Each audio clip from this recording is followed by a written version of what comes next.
Est-ce que tu peux expliquer, qu'est-ce qu'est interrompre un cycle karmique? Interrompre un cycle karmique et pour certaines personnes, comme on le voit beaucoup aujourd'hui, beaucoup de personnes veulent changer de corps, de sexe plus précisément, parce qu'ils se sentent emprisonnés entre leur âme et leur corps physique. Ils se sentent ou soit trop masculin ou soit trop féminin.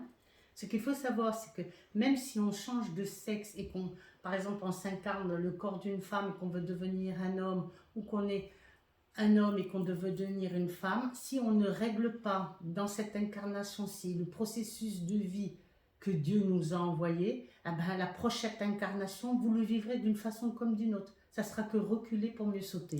Donc tu veux dire que si quelqu'un change de sexe, dans cette vie-ci, parce que maintenant on peut tous le faire avec les Bien opérations, sûr, en fait on interrompt un cycle karmique. un cycle karmique, oui, parce que si on s'incarne en tant que femme ou homme, même si on dit qu'on choisit et qu'on n'a pas vraiment choisi, parce que beaucoup de gens se sentent même très jeunes, parfois certains enfants, moi j'ai vu des parents avec des enfants qui récitaient, qui disaient qu'ils étaient des garçons, qui étaient des filles par rapport à des vies antérieures et qui voulaient à tout que c'était des filles ou que c'était des garçons et qui s'imposaient comme ça.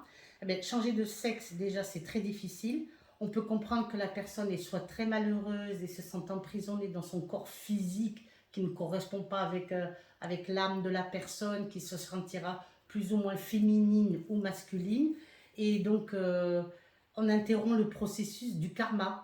Et donc, si vous interrompez le processus du karma parce que vous avez changé de sexe et que vous n'avez pas la vie que vous deviez avoir, eh ben, dans la prochaine incarnation, ben, vous le vivrez. Donc en fait,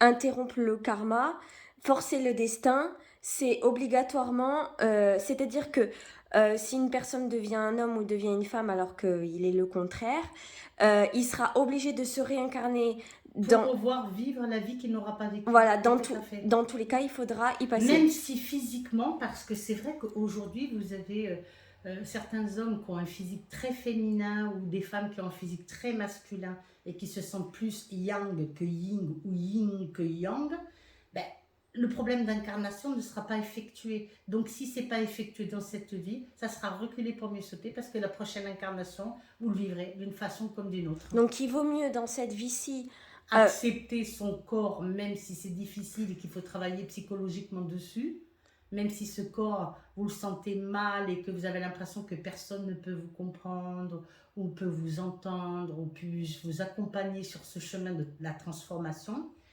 Et donc, si vous ne vivez pas votre incarnation en tant que féminin ou masculin, on aura un problème.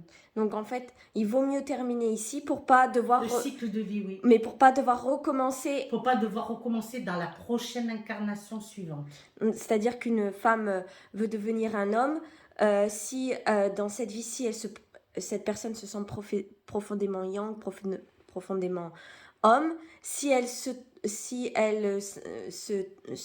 fait opérer pour devenir un homme, Oui, et donc elle interrompt le cycle karmique, oui, donc du tout à coup fait. dans la prochaine vie, elle va devoir recommencer à être une femme Voilà. pour pouvoir finir son Puisqu'elle n'aura cycle. pas vécu cette incarnation-là, donc c'est reculer pour mieux sauter. Elle le vivra.